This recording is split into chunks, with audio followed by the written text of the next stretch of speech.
2025 সালের শেষের দিকে নির্বাচন অনুষ্ঠান হয়তো সম্ভব হবে। প্রধান উপদেষ্টা ডক্টর মোহাম্মদ ইউনূস এর আগেই জানিয়েছিলেন 2025 সালের শেষে অথবা 2026 সালের শুরুতে নির্বাচন হবে। গতরাতে বিএনপির স্থায়ী কমিটির সভায় এ নিয়ে আলোচনা হয়।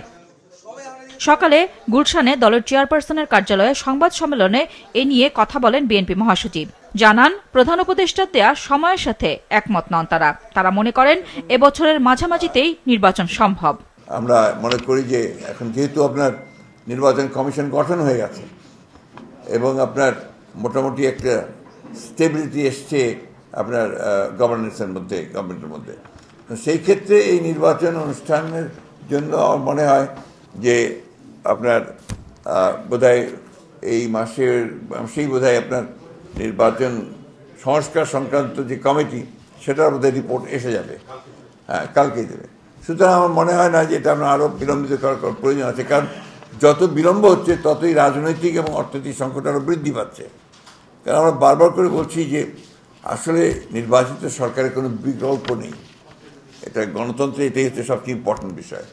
তো সেই ক্ষেত্রে আমরা মনে করি যে এই বছরই মাঝামাঝি সময় অর্থাৎ আপনার জুলাই আগস্ট এর মধ্যেই নির্বাচন সম্ভব। জাতীয় নির্বাচনের আগে স্থানীয় নির্বাচনের প্রসঙ্গ প্রত্যাখ্যান করেন তিনি।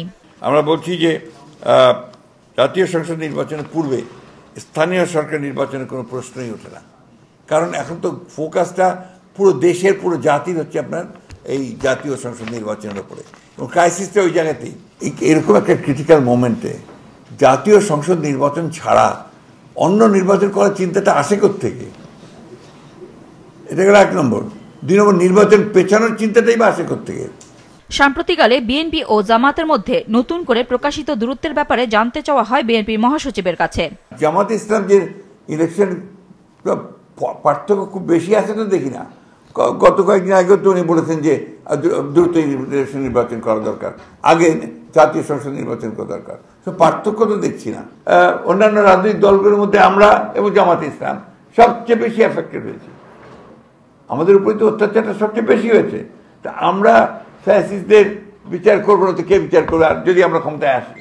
জুলাই আন্দোলনের ঘোষণাপত্র প্রসঙ্গে জানতে চাওয়া হলে বিএনপি মহাসচিব জানান, এ নিয়ে বিভিন্ন রাজনৈতিক দল এবং বিশেষজ্ঞদের সাথে আলোচনা প্রয়োজন। সেটা এত বেশি আপনার সংবেদনশীল এবং গুরুত্বপূর্ণ, যেটা ওই একদিনের নোটিশে এটাকে করা সম্ভব না। আমরা এই বিষয়ে আলোচনা করেছি, আমরা আরও আলোচনা করছি, আমাদের অন্যান্য দলগুলো আছে তাদের সঙ্গে আমাদের এই বিষয়ে আলোচনা করতে হবে।